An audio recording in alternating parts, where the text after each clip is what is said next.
किसान भाइयों, हम लोग गेहूं की फसल में पीलापन कैसे खत्म करें? पीलापन आने का क्या कारण होता है? इसको कैसे हम ठीक करें?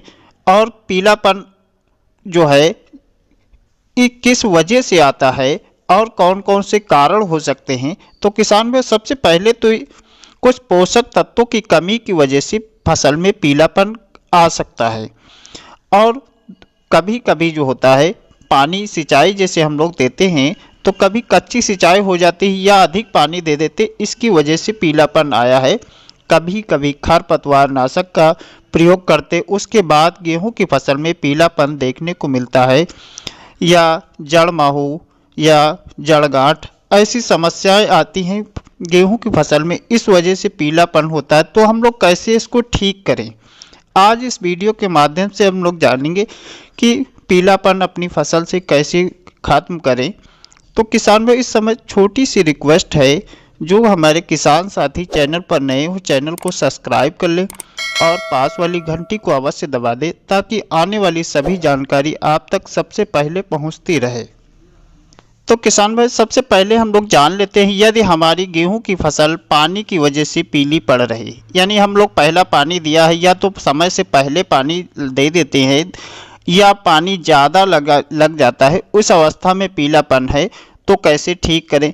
या हमारी गेहूं की फसल में कुछ पोषक तत्वों की कमी है, तो को हम कैसे पूर्ति करें? तो उससे पहले हम लोग किसान में जान लेते हैं, जैसे इस अवस्था में जड़ माहू बहुत ज़्यादा समस्या होती है। जब आप पौधे उखाड़ कर देखते हैं तो तने के पास छोटे छोटे जो है कीट पतंग होते हैं, तो उनको जो है पौधे धीरे धीरे जो है नई जड़ें बनना बंद हो जाता है, पुरानी जड़ें नष्ट हो जाती हैं, तो पौधे बौने रह जाते हैं।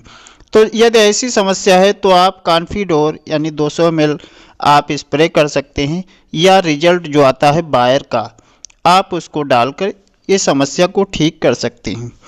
अब किसान भाई, हम लोग जानते हैं, जैसे हमारी फसल में पोषक तत्वों की कमी की वजह से फसल में पीलापन आ रहा है, तो ऊपरी पत्तियां पीली पड़ रही या अधिक पानी लग जाने के कारण फसल पीली पड़ रही, तो हमें पोषक तत्वों की पूर्ति कैसे करनी है?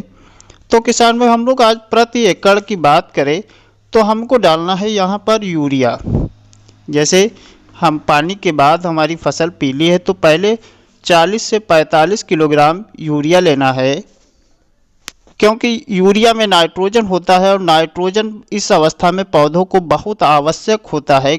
जो पौधे प्रकाश संश्लेषण से भोजन बनाते हैं, वनस्पतिक विकास करते हैं, तो ये नाइट्रोजन की बहुत ज़्यादा आवश्यकता होती है पौधे में हरापन लाने के लिए। तो पहले नाइट्रोजन लेना है 40 से 45 किलोग्राम। दूसरा तत्व हमें किसान साथियों लेना है जिंक सल्फेट। इसमें होता क्या है, जिंक भी होती है और सल्फर की भी पूर्ति हो जाती है। तो जिंक सल्फेट यदि हम 33% वाला ले रहे हैं तो 5 से 7 किलोग्राम प्रति एकड़, या 21% वाला प्रयोग करें तो 10 किलोग्राम प्रति एकड़ के हिसाब से लेना है। क्योंकि जिंक की बहुत ज़्यादा कमी मिट्टी में देखी जाती है। जो पौधे की ऊपरी परत होती वो पहले पीली पड़ती है और पौधे बौने होना स्टार्ट कर देते हैं, फसल अच्छा ग्रोथ नहीं करती, इसलिए जिंक सल्फर की अवश्य पूर्ति कर दें। तीसरा तत्व किसान साथियों हमें इसमें मिलाना है मैग्नीशियम सल्फेट।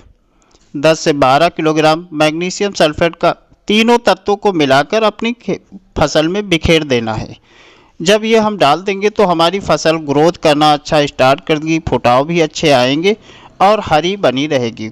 अब यहाँ पर किसान साथियों, कभी कभी कुछ किसान साथी संतुष्ट नहीं होते कि हमारी फसल और अच्छा ग्रोथ करे और अच्छे कल्ले निकले, तो जो है सूक्ष्म पोषक तत्वों के और अधिक पूर्ति करना चाहते हैं। तो आज हम आपको बता दें, आप ह्यूमिक एसिड या माइक्रो राजा किसी एक सूक्ष्म पोषक तत्व की प्रयोग कर देंगे अपनी फसल में, तो आपकी फसल एक स्वस्थ और शानदार होकर चलेगी और आगे चलकर एक अच्छा उत्पादन भी निकालेगी। किसान भाई, जानकारी अच्छी लगी है तो चैनल को सब्सक्राइब कर लीजिए और पास वाली घंटी को अवश्य दबा दीजिए, ताकि आने वाली सभी जानकारी आप तक पहुंचती रहे। धन्यवाद। जय जवान जय किसान।